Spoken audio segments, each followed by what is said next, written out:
Okay, great. Well, good morning, everyone from Austin, Texas, and thank you for joining us today. And welcome to today's webinar with the Texas Higher Education Coordinating Board. My name is Leah DeForest, and I'm the Communications Manager with Texas Digital Library, and we are so glad that you all could join us today. A collaborative consortium based in Texas and rooted in higher education, the Texas Digital Library builds capacity among our membership for ensuring equitable access to build and preservation of digital content of value to research, instruction, cultural heritage, and institutional memory. You're seeing TDL's mission statement on the screen now, and this expresses our rootedness in higher ed in Texas and our partnerships beyond. We at TDL are committed to addressing the problems of inadequate and unequal access to digital scholarship and addressing the vulnerability of digital content of value to our institutional partners. Our consortium is open to any academic library, any archives, public library, community college, and cultural heritage organization in Texas and beyond. And if you're not already a member of TDL, we would love for you to join. And for those of you who are members joining us today, welcome, and it's great to see you again. For those of you who are new to Zoom, you are very lucky, but just quickly, here's a little tour. Please keep your microphones and cameras muted during today's presentation. We hope you'll use the chat box to say hello and let others know you're here, ask a question, or make comments throughout. And if you have a question, please do type it into chat. We'll have a few minutes for questions at the end of today's webinar to take your questions. We at Bill and Ted are big fans, we at TDL are big fans of Bill and Ted because they are most triumphant, and especially because they believe in being excellent to each other. We at TDL ask that you also be excellent to each other. We're dedicated to providing an experience for everyone that is free from all forms of harassment and inclusive of all people. We ask that everyone here today be considerate and respectful in speech and action, attempt collaboration before conflict, refrain from demeaning, discriminatory, or harassing behavior in speech, and be mindful of your environment and your fellow participants. And finally, this webinar is being recorded. We'll publish slides and recordings and share them with all of you in attendance today, as well as our members, partners, and colleagues in libraries and archives. Okay, on with the show. Today's presenter is Kyla Torre. She's the program director for digital learning at the Texas Higher Education Coordinating Board. Welcome, Kyla. I'm going to stop sharing my screen and hand things over to you. Thanks, Leah. All right, let me share my screen now. Well, hi, everybody. It's nice to be here today. I'm going to walk you through a wide variety of different things related to OER and digital learning in Texas, and then we'll talk also about our currently open OER Grant Program, and there'll be time for questions at the end related to that or anything else you want to know. So I also am joined today by our very new Assistant Commissioner for Digital Learning, Dr. Michelle Singh. So she'll be here to chat with y'all and answer some questions at the end too, which is exciting. And just to begin, I will let you know that as of Monday at the coordinating board, we have a new division of digital learning, and all of the OER projects, as well as some other projects that I'll be talking about, are going to be under this new division.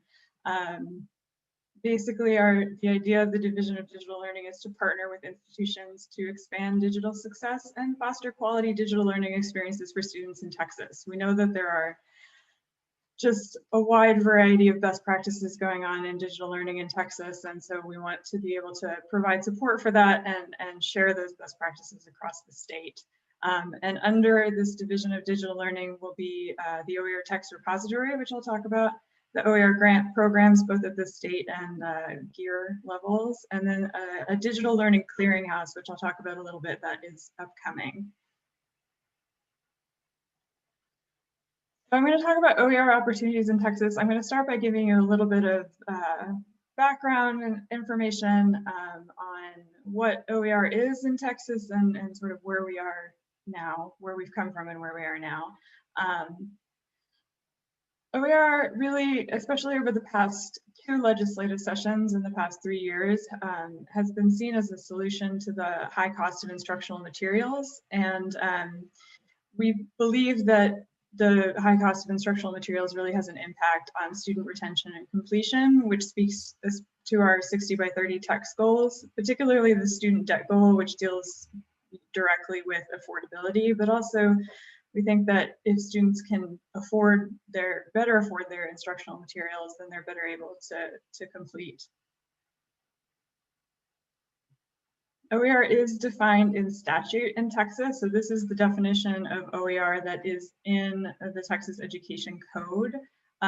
Basically, any resource that's in the public domain or has been released under an intellectual property license that permits free use, adaptation, and redistribution. So not only free to use, but also that an OER resource or an OER material should have you should have the capability to adapt it to your course. You should be able to redistribute it. You should be able to share it with others and change it and use it as fits your local area. I'm going to give a little bit of background quickly on the various OER projects that we've had going on at the coordinating board that sort of build up to what we're doing now and the new Division of Digital Learning. In 2017, during that 85th legislative session, Senate Bill 810 was passed, and that did a few things, including establishing an OER grant program, which I'll talk about in a minute, but also requiring the THECB to do a feasibility report on potentially having a state repository for OER for higher ed. And so what came out of that report were a few recommendations. One, that we do develop an open or a statewide OER portal, but that we don't try to do this by ourselves, that we contract with a vendor like OER Commons who have expertise in this area and can help us build something for the state so we don't have to sort of start from scratch. The report also suggested that we ensure that the portal links to repositories using a wide variety of OER, that we incentivize faculty to adopt, contribute, and submit reviews through the portal. So you'll see when I show you the OER text portal now, which is now in existence, that that is a possibility. The report suggested that we require resources developed with state funds to be contributed and Creative Commons licensed. So all of the resources that are developed under our state and GEER grant programs are required to be licensed with this Creative Commons attribution license. And then that this should be long-term, that we, it's not just a, you know, we build the portal and then we're done, but that we really try to have a long-term resource awareness program, that we market this portal, that we try and get it to be part of the culture of OER in Texas higher education. Senate Bill 810 that year in 2017 also established the OER Grant Program. So the state OER Grant Program is made to encourage faculty to engage with OER, to open up their courses, to use OER in their courses. And so we awarded the first round of grants in 2018 to 15 faculty members at various institutions. We had a pretty good mix of 2-year and 4-year institutions. And then in the 86th Texas legislature in 2019, we were appropriated additional funding for this grant program. And those grants were awarded just this past October in 2020. And the grant program changed a little bit. So we had what were called development grants and implementation grants. We awarded 6 development grants, which are meant to fund faculty who are creating new OER, creating courses that use only OER, but using new OER. And then 14 implementation grants for faculty who are creating courses using only OER, but using existing OER and adapting it to their institution. Then in 2019, we at the coordinating board partnered with Digitex and ISKME, which is the Institute for the Study of Knowledge Management and Education, to do a landscape survey of OER use and adoption in Texas. So we surveyed all public and independent institutions in Texas and had a response rate of, well, we had 100 institutions respond, which is pretty good. It was about 51% 2-year, 32% 4-year, and 11% private institutions. And we found that OER is widespread in Texas. More than half of the institutions, 51%, had either formal policies and programs in place for OER or were in the process of implementing those programs. But we also found that while OER is widespread and over half the institutions were using OER in some way, it was for less than 10% of undergraduate courses generally. So a lot of institutions using OER, but not for a lot of courses yet in 2019. We also looked at institutions that had both policies and programs in support of OER already to see what sort of best practices we could reveal. And we saw that they tended to have a centralized OER committee or office, that they did allocate funding to OER, and particularly funding for faculty use and adoption, that they were offering faculty incentives, that was important, that of course they had library staff who were trained on OER, can't do OER without the library staff for sure, and that also they were collecting data on the impact of OER, usually affordability data, but also some data on student retention, student grades, drop withdrawal rates, that sort of thing. But then we move along. The 2019 legislative session, the 86th Texas legislature, and House Bill 3652 was passed. This appropriated funding over fiscal year 20 and fiscal year 21 for us to create that state repository of OER that we had done the feasibility report about, and for that second round of OER state grants that I talked about that we just awarded in October. So we have created a state repository of OER that we call OER Text, and I will give you a little tour of that in a moment. But let me talk a little bit about the background of how we went about creating that. So we ended up contracting with the Institute for the Study of Knowledge Management and Education, or ISKME. They are the creators of OER Commons, and if you're familiar with OER Commons, it's a large international repository of OER materials. And they helped us to develop the OER Text Repository, and they will help us to maintain that repository as we move forward. We launched it September 1st of this year, so it's only a couple of months old. We're just in our infancy, but we're growing fast, so that's exciting. And all of the materials that are developed with OER grants, both the state grants that I just talked about and the GEER grants that I'll talk about in a moment, are going to be available through the OER Text Repository. The materials for the 2018 grants should be available in a collection on the repository pretty soon. So keep an eye out for that, and I'll show you where you can find collections in just a minute. So before I give you a little tour of the repository, I'm going to talk about what our sort of current initiatives are for both OER and digital learning in Texas at the coordinating board at this point. So Governor Abbott invested about $175 million of the governor's emergency education relief funds in higher education. The governor's emergency education relief funds, or the GEER funds, come from the CARES Act, which is the federal Coronavirus Education Act. And the vast majority of that $175 million that the coordinating board got from the state will be going towards direct student support, like tuition and fees.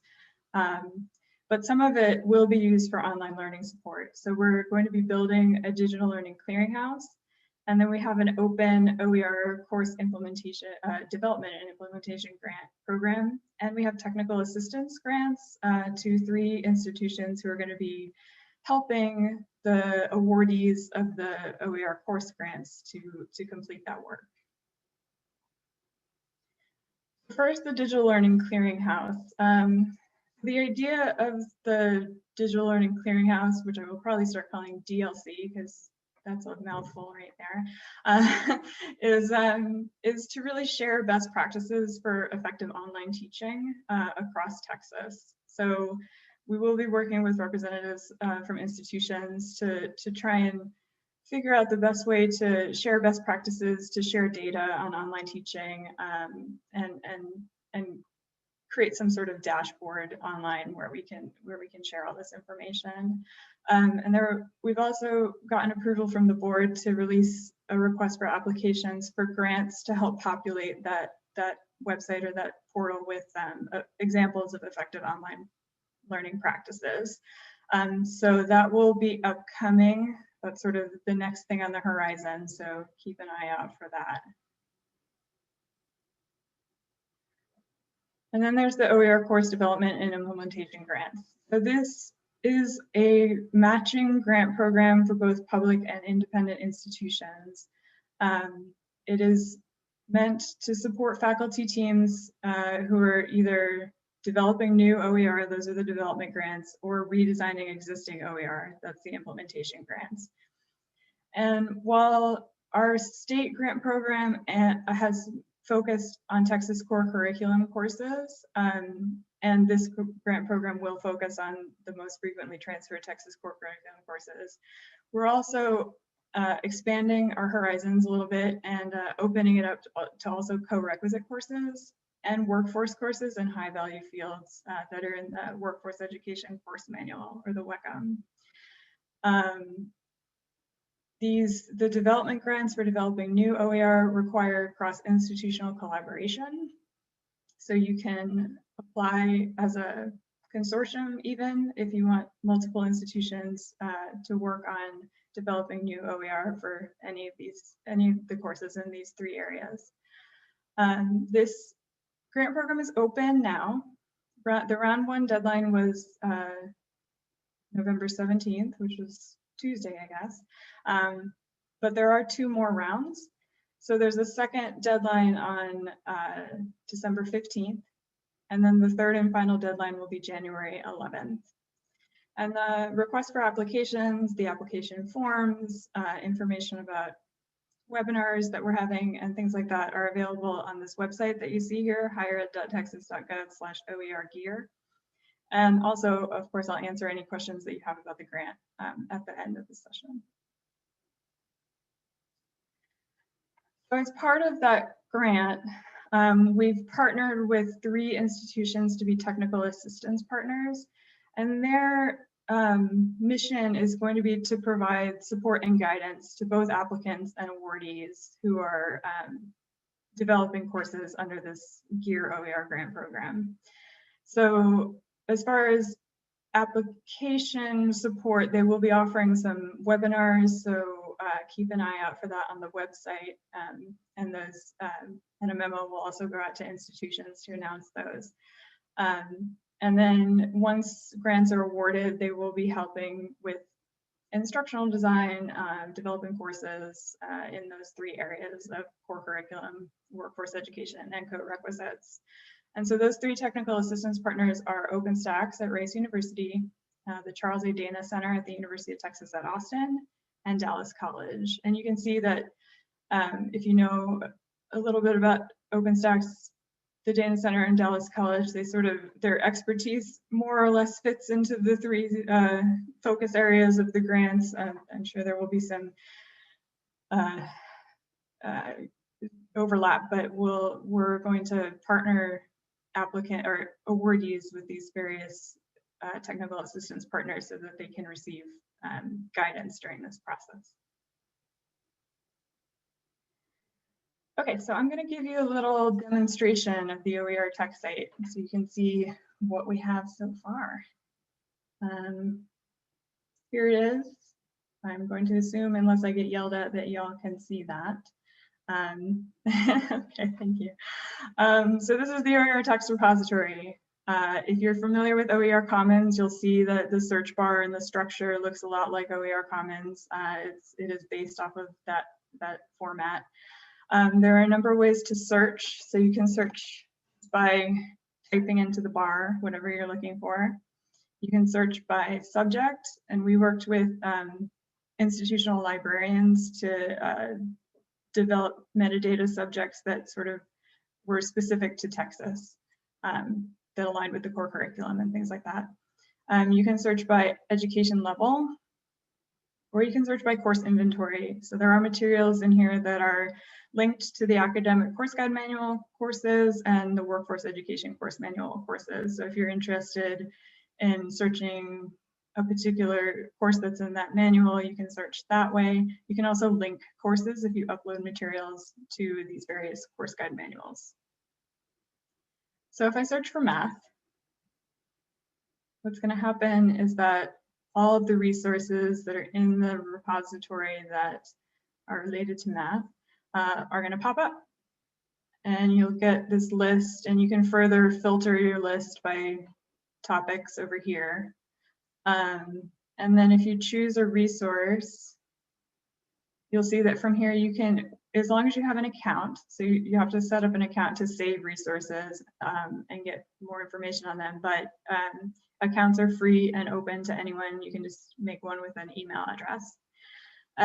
So you can view the resource from here, you can save it to your account, you can get more information, you can align it to a particular course in the ACGM or the WECM, you can evaluate it, leave a comment, add a new tag if you think there's a tag that's missing, and you can give it a star rating if you've used this resource and you really like it. You can give it a five-star rating.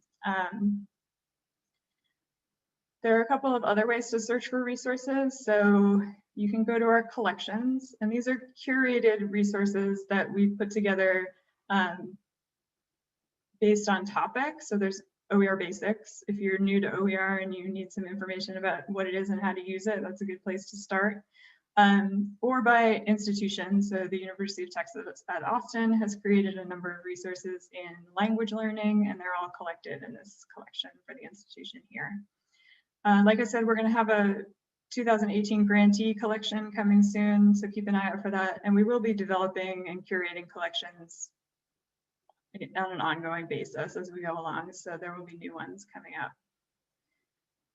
There are also hubs on the site, which are kind of little sites within the site. So you'll see we have a Getting Started with OER hub here. That's another good place to start if you're new to OER and you need some basic information. On there, we have a video of a webinar that we did. We have the Digitex Texas Learn OER modules, where you can sort of go through a little course on what OER is and how to use it. We have a Fall 2020 training group if you're interested in joining that, and you'll see that you can, if you join the group, you can contribute to discussions, you can save resources within the group. And then there are also training videos down here, how to use the open author tool. So we have that hub sort of to get you started. And then also institutions are in the process of building hubs on the site. So Alamo Colleges has their own hub, as you'll see. And it is specific to Alamo College. So it has some information about their OER project. And then it has collections of resources, all of which are available within the site, but are sort of organized here in a way that it makes sense to the Alamo College faculty. So just as a side note, if your institution might be interested in creating a hub, you can feel free to email me, and we can talk about what that entails and how it might be useful. There's also a sort of social media aspect of the site, and that is the groups. So groups, anyone with an account can create a group. So you'll see UT, School of Information IT Lab, the Austin Community College, they've been creating groups here. We have a group for our Fall 2020 trainings. We have groups for our grantees. And within the groups, this one, within the groups, you can save resources, you can have conversations with your with collaborators, with your peers. Here you see that the people are looking to collaborate for the grant program, so it's a good place to go and see if you can find someone who's interested in the same subjects that you are. Anyone with an account is able to create a group, and once you create it, you can decide if you want it to be open or if you would like to restrict the membership, and then you can accept members as they try to join. What else? There's a couple of ways to add OER to the site. So if you have OER that is housed in an institutional repository or some other website that you think should be searchable from OER Text, you can add the link, add some metadata so that we can search it from within the OER Text Site. And then when people find it, it will direct them to wherever that OER is housed externally. So it's important that the link is not behind a password protected wall or something like that. It should be open to everyone. And then there is the open author tool for creating resources. So you'll see here you can start from scratch to create your own OER research or your own OER resource, add titles, add images, different sections, text in here. There is an accessibility tool. So as you go along, you can check the accessibility of your resource and it will give you little tips for how to make it more accessible if necessary. There is a LaTeX tool in here for mathematics. You can add videos, pictures, all sorts of other resources. And then you can add instructor notes to tell other people how best to use this resource. And you can add multiple sections if you want to have multiple modules or have a section for each chapter of a book or something along those lines. And then the last thing that I want to show you is that there is a help section here. So if you hit the support button, you can send a message asking for help, or you can search articles that are here. And it will give you an introduction to OER, everything from an introduction to OER to how to use the open author tool to how to create your profile. And then there's also LMS integration tools. So if your institution, we recommend you do it at the institutional level, but if your institution is interested in integrating Blackboard or Canvas or another LMS with OER Text so that you can search OER Text from within the LMS and upload resources directly like that, feel free to send a message to the support button and we can get that started for you. It's fairly simple to do. Okay. That's about it about the site. So how to use OER Text and become part of the OER Text community. Adopt the OER that's on the site. There's lots there. When we built the site, we started with a focus on lower division Texas core curriculum courses. There are a lot of really great OER materials in that area, and those are high enrollment courses. So we sort of started there and we're expanding outwards from there. But there's a lot of great OER already existing in the site. So you can just adopt what's already there. You can suggest a collection if there's a way that we could organize this to make it more useful, feel free. Again, you can integrate with your LMS. You can design modules using the open author tool. You can upload links to existing OER. You can apply for a grant, which I talked about. The GEER grants are open. You can collaborate by creating a group or suggesting a hub for your institution or joining another webinar since you're already on one, but any of the webinars that we have upcoming. This is the site for OER Text, oertext.highered.texas.gov. So please go create an account, play around, see what you find. This is the site for the GEER Grant Program, highered.texas.gov.OER GEER. And then there's an email specific to the grant program. So you're welcome to send any questions there. And then this is my personal email if you want to get in touch with me about starting a hub or you have any questions related to the grant program or the site, feel free to reach out. And I will take questions. So let me stop sharing so I can see all your faces. Fantastic. Thanks so much, Kyla.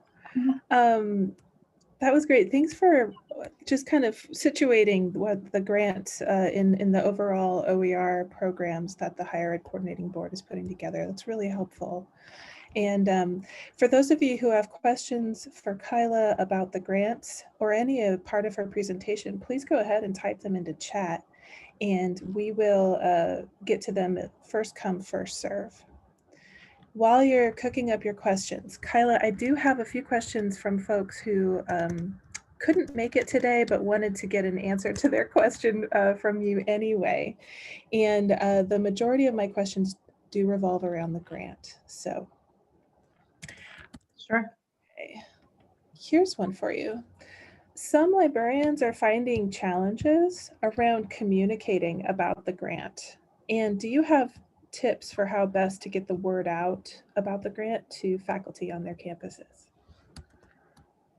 That's a good question and really good feedback for us. Thank you. I think we are definitely going to be having more webinars. We're going to host some webinars with our technical assistance partners, and then have some informational webinars about the grant, just generally speaking, and about the OER Tech Site. So keep an eye out for that on our website. You can also sign up for e-updates. That's just sort of an aside on our THECB website if you're interested in grants and OER related projects. As far as getting the word out to faculty,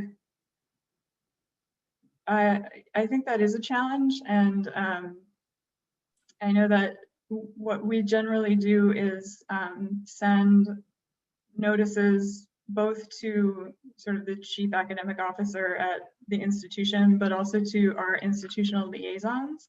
So at every campus that we have a THECB's liaison who is sort of tasked with getting the word out about our various projects. So if you don't know who that is already, I would suggest that you get to know that person. And hopefully they can help you sort of disseminate information in the way that that's best at your campus. And I'm going to jump in here, Go ahead. just because from the practitioner level, right? I mean, it was just last week that I was actually actively doing this. So one of the biggest things that is a possibility is everyone on campus probably has a digital learning group, as well as a Center for Faculty Development or Faculty Excellence Training Center. Those two partnerships are actually really important with library to spread the word. Everyone probably has a regular audience that you tailor your services to or work with on a regular basis. So reaching out to those individuals really casts a wider net to be able to explain that. Also, your Faculty Senate group. A lot of the times librarians as faculty are part of Faculty Senate. It's another great avenue to share these different resources. Several institutions probably also have a centralized training area or maybe a digital resource center that is sponsored by either all of those entities or one of those entities. That's another great way of getting the message across. But a lot of it is really speaking to the faculty within that core or those specific areas for the grants that could potentially be candidates for it. So if you have your Common Core group, a lot of the times there may be some institutions that have university college or maybe a certain area that really focuses on the core curriculum. Maybe reaching out to their deans or reaching out to their chairs to be able to send messages directly to them because they would be a great candidate for that. Thanks so much for addressing that question, Kyla and Dr. Singh. And so I have noted we have some more questions populating in chat, but along this topic, I did have a follow-up question that ties in closely to Justin's question. And so similarly to that last question, some librarians are finding themselves suddenly responsible for coordinating grant work and specifically coordinating grant work among faculty. And do you have any tips for how best to coordinate this work for a successful proposal? And I guess that would go to either you, Dr. Singh, or you, Kyla. I think there are a few ways that you could do this. So these GEER grants are a little bit different from the state OER grants that we've had in the past, in that the applicant and the awardee is the institution rather than the faculty member. So it really is sort of on the institution to coordinate the grant application. So I think that this is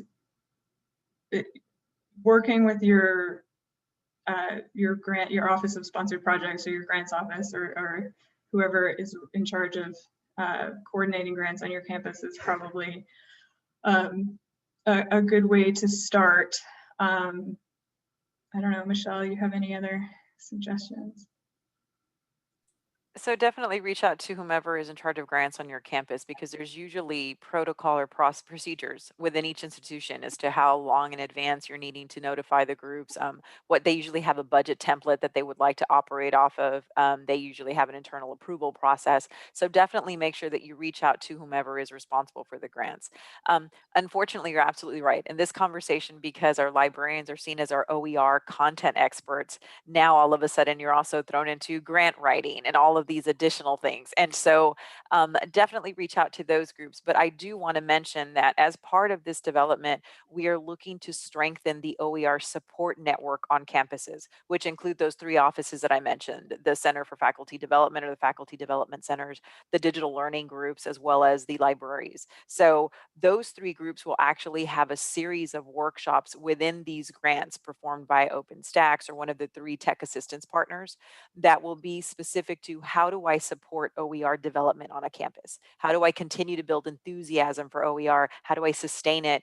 And more importantly, how do I stretch the already limited resources on a campus to be able to encourage the growth of this medium within our academic delivery? And so we aren't just worried about the OER awardees. We are really worried about how do we support our institutions to make sure that they can sustain the momentum and actually be able to provide professional development, because not everyone is an OER guru, right? Not everyone, we're just learning 3 simple letters, I always say, with a very complex subject matter. And so we want to make sure that you understand that we are very aware of the fact that there is need for development for those of us supporting these initiatives as well. Thanks so much. And I can really tell that you're aware of the kind of pain and panic that some librarians feel thrust in this situation. So I appreciate that call for support. And just one quick follow-up question before we do jump into the inline questions in chat. How would one go about finding their THCB liaison on their campus? Good question. If you don't know who it is already, usually it's someone in your provost office, although not always. If you cannot find that person by asking your provost office, then you're welcome to reach out to us and we can tell you who it is. But generally speaking, it's someone in academic affairs, provost. Yeah. That makes sense. Thank you. Are you usually tied to your program accreditation, or your SACS liaison is normally where that, or anyone to do with program approvals? Associate provost level usually is the marker. Okay, great. Thanks so much. I'm going to go back into our chat questions, starting with first come, first serve here. Regina asks, can you please provide more details about the need for institutional partners or collaborative partners that are external to the grant-seeking college? Sure. So for the development grants, which are the larger grants for creating new OER, it does have a institutional collaboration component. So the idea really is that we didn't want to just like create good OER courses, which is important, but we also want to sort of scale OER work across the state, and that's why we've included this collaboration requirement. It can look in a couple of different ways. So you can have a lead institution apply for the grant, and then included as part of that grant, they collaborate with another institution for peer review, for example, something along those lines, to build the courses.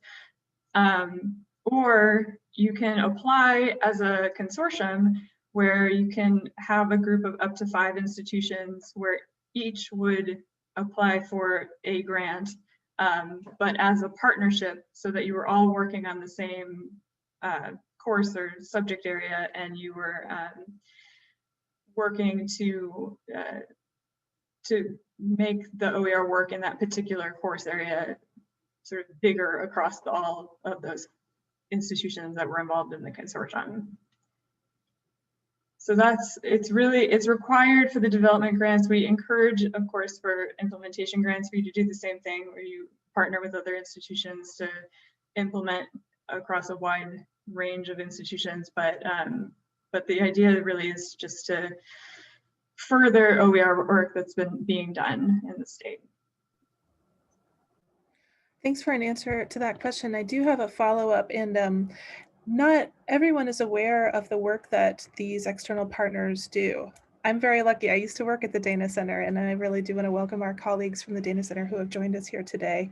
So I know how amazing they are. I do know a lot of people here will know about OpenStax at Rice. I'm not familiar with the work at Dallas College, but I'm just wondering if you could quickly kind of define the expertise that these external partners will offer. Sure, and we're going to have sort of deep dive informational webinars or question and answer sessions with these external partners. So those should be upcoming soon. Again, keep an eye out on the website and we'll announce them to campuses. But I'm sure, so most of you know OpenStax, I'm sure, where they really focus on sort of those lower division academic courses. They have some really great OER resources in that area, and they've done a lot of work in that area. And then the Dana Center, of course, has an excellent reputation working in like the co-requisite realm. And then Dallas College will be more or less our workforce partners in this. So those are the three focus areas of the grant. I'm sure those boundaries may be a little fuzzy on some grants. It will depend on the applications, but that's generally the support that we're seeing, that we're envisioning.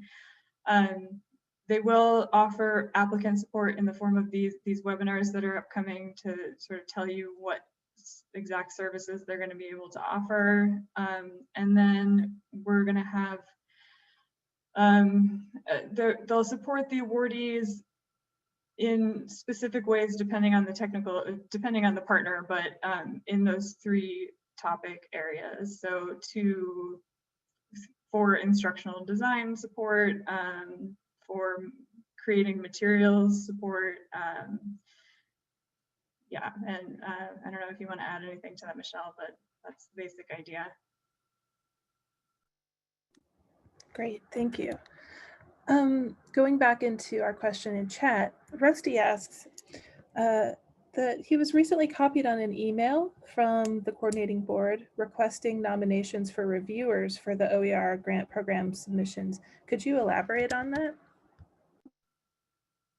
Sure. So when an application comes in, it will be reviewed by 3 external reviewers who are faculty, who are experts either in the content area, in OER generally, or in instructional design. The most recent call that we put out was specifically for workforce education courses within WECM. We're looking for reviewers who can, especially in sort of high need areas like healthcare, IT, things like that. We're looking for faculty who are experts in those fields and would be able to review applications based on the rubric that's in the RFA, if you want to take a look at that. But you would get, it's all electronic. That's the age we live in. So you get a link and you would basically read through the application and score it based on the rubric, give comments. And then those 3 reviews go into how we choose the awardees.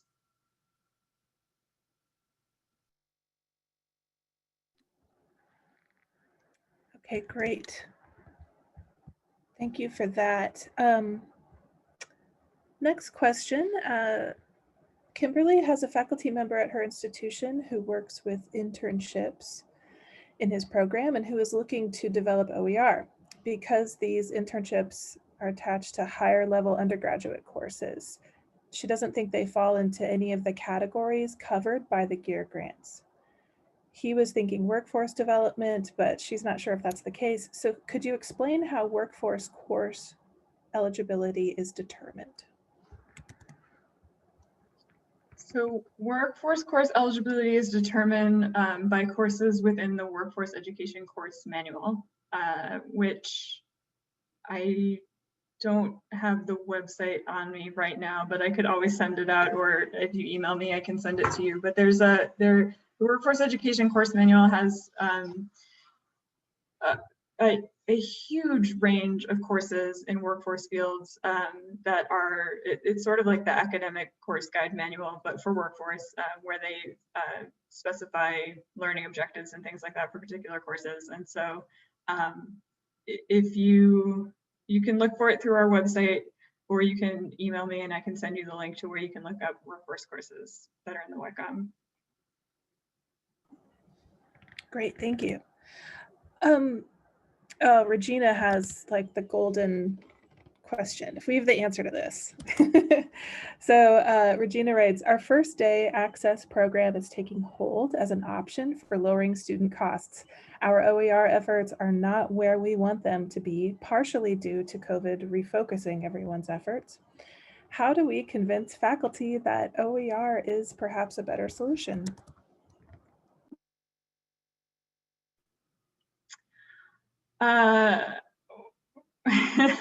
Well, okay, I'm going to show my bias, I guess, a little bit towards OER, but I think that the true benefit of OER is that it is adaptable. So it allows for, you know, academic freedom, but also really good pedagogy if you're going to adapt courses to your particular students, to the exact course that you're teaching.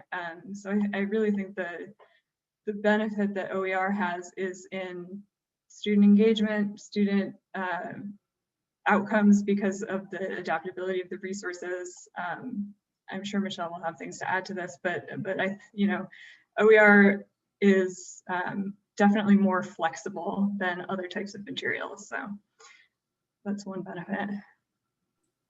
Well, and if you all can come up with the answer to this question, I think we're good, right? I mean, we're definitely looking for that same.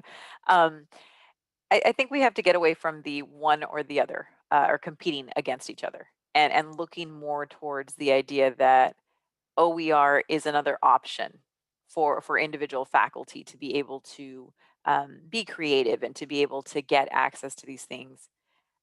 If we start to put one against the other, or several, right? Because it's not just these topics, it's also why not use a publisher? Why not use publisher content instead of using OER? Why not use other resources that are out there? So I think what we do is we sell the benefits, as Kyla was saying, of OER, which are much more than just cost. And I think that's something that the librarian group is very passionate about and very knowledgeable in, is the benefit to OER far exceeds that of cost savings.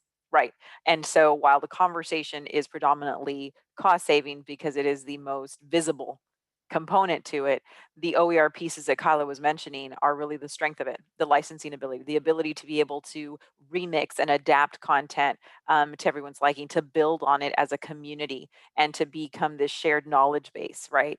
Those are the different things. So use those as selling points. A lot of the times when we get into conversations of A versus B, it gets a little complex and people's passions start to show, versus if we focus on really why are we doing OER in general across the state and what is the benefit for students, faculty, and librarians and the institution, right? So I think if we do those things, maybe that's an easier conversation as we ease into this next phase.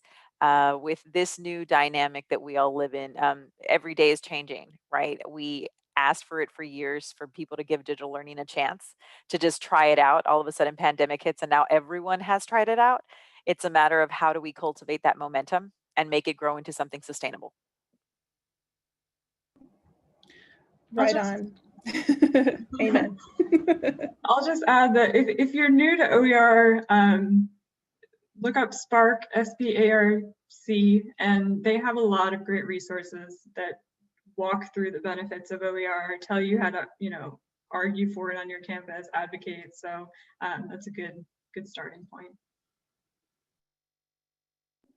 And many thanks to those of you who are cheering on in the comments. And I just have one more question, again, back to the grant and incentives for faculty. And I was wondering if you could talk a little bit more about how the matching works.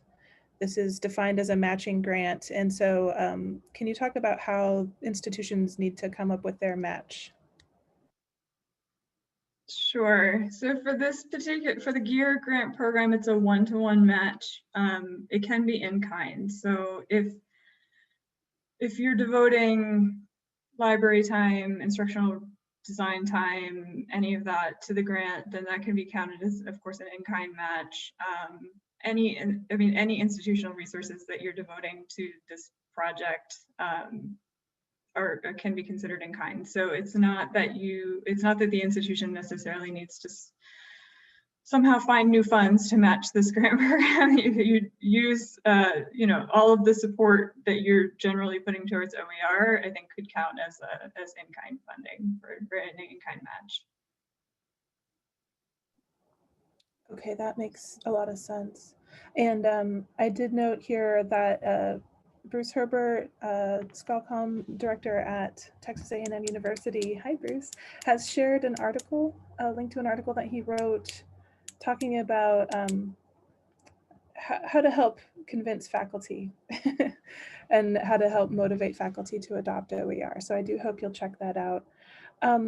For folks who had questions in chat, questions or comment-like questions, if I didn't get to you, will you? Okay, we do have one more question regarding matching funds. Are salaries equivalent to instructional design?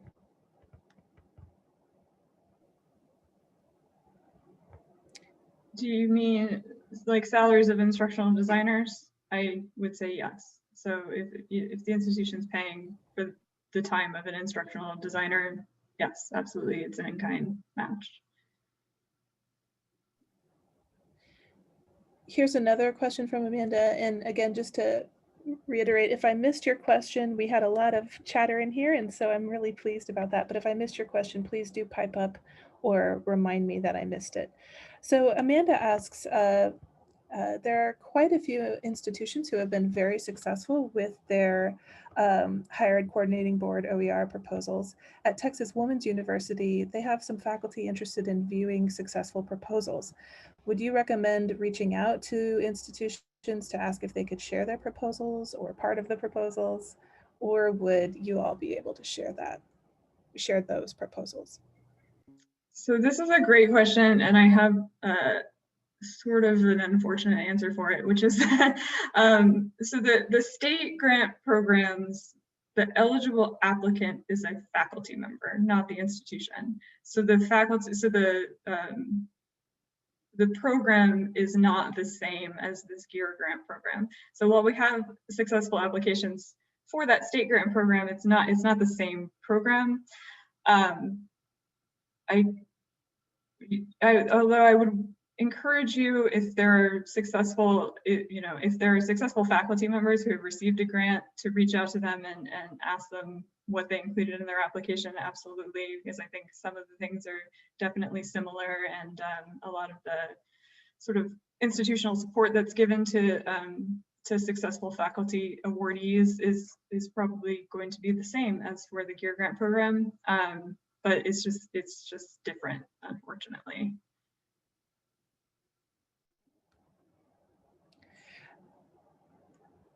Good deal. Another question came in from Rachel. Do you expect to have new state program funds for faculty to apply to? That is a question for the legislature. So we're just about to be in the next legislative session. So we'll see what happens. It'll be an interesting one, not least which because it will be online. So we'll see. But we of course hope that the state grant program will be reallocated some funds and we'll be able to do that again. But remember, the GEER funds are available, and there's 2 more deadlines. So definitely consider those. The first deadline elapsed, but we have 2 more, and there are still quite a bit of funds left. So please make sure to not just approach it from yourself, but also maybe look at the larger consortium agreements that you can possibly look at. I mean, clearly, I love speaking to this group, right? Because these are the doers. These are the groups that know what they're doing, number one, but also the ones that are getting the campus to raise to that next level. So talk to each other, see if maybe you can do cross collaboration across the state. I mean, there's a lot of stuff that can be done. So remember, those 2 deadlines are important. Well, we're glad that you enjoyed talking to this group. These are my favorite people on the planet right here. And TDL is so pleased to always get to host the Higher Ed Coordinating Board. So be careful what you wish for, Dr. Singh. We might just have you back. Here's a question. Is GEER funding for institutional support only? And I'm not sure if there's more to this or not, but we'll start. So the eligible applicant for the GEER funding is an institution. Like the institution would have to apply as an institution, and the funding would go to the institution, and then they would allocate it according to the application. But that's not to say that, I mean, there will be, of course, a faculty member who's the head of the team, you know, who's the PI on the grant or something like that. So I'm not sure if that answered your question, but is there a limit to how many an institution can submit? Yes, but the limit is quite broad. So you can submit up to 1 development grant and 1 implementation grant per course. So an institution can submit multiple courses, 1 of each type of grant for each course. And there was a follow-up question there. Is there a limit to individual faculty involved in multiple collaborative projects? Nope, there's not. Just don't spread yourself too thin. That's all. That's just, I was going to say self-care advice. I was going to say, share that, faculty. Let them know who, let them know who they are. We'll hit them up if they're willing to do more. Mm-hmm. I'm showing 3 minutes before our time is up, and I don't think we have any more questions in chat. But it sounds like Kyla and Dr. Singh, if folks have questions, there is an email that they should direct their questions to, and perhaps not email you directly. Is that right? I will put it in chat. It's oer@highered.texas.gov. That's the email for the grant program in particular. But you're welcome to email me at any point. Just understand, you know, I get a lot of emails. No, I'm kidding. No, you're welcome to email me too. In fact, if it goes to the oer@highered.texas.gov address, I will get it eventually. So email me or email that address, either way. That sounds great. Mm-hmm. And what are the deadlines for the 3 GEER funding opportunities? So the first one is passed. That was November 17th. The second round is December 15th, and the third round is January 11th. And when are those funds dispersed? That is good. Oh, those dates are in the RFA, and I should know them off the top of my head, but I don't. But it's about a month after the application deadline that we'll announce. Okay, so really quick. We're trying to turn them around quickly. Yeah. Great. Mm-hmm. Great. Thank you for your questions, everyone. You've had such good questions and comments in chat. And thank you so much, Kyla. Thank you so much, Dr. Singh. And, you know, it looks like we might be cooking up a rapid response webinar to help librarians support this grant work among their faculty. So stay tuned. I love getting to work on stuff with Bruce Herbert. And so stay tuned for that. TDL will try to turn that around pretty quick before the next deadline. Thank you all so much. Again, this webinar is recorded. We'll share the slides and the recording and transcript with you once everything is published. Should be about a week or so. And we'll follow up with a quick survey for those of you who are in attendance today to help us continually improve the webinar experience for everyone. Many thanks to the coordinating board as always, and good luck on your proposals, everyone. I hope you have a great weekend and a great Thanksgiving. Thank you.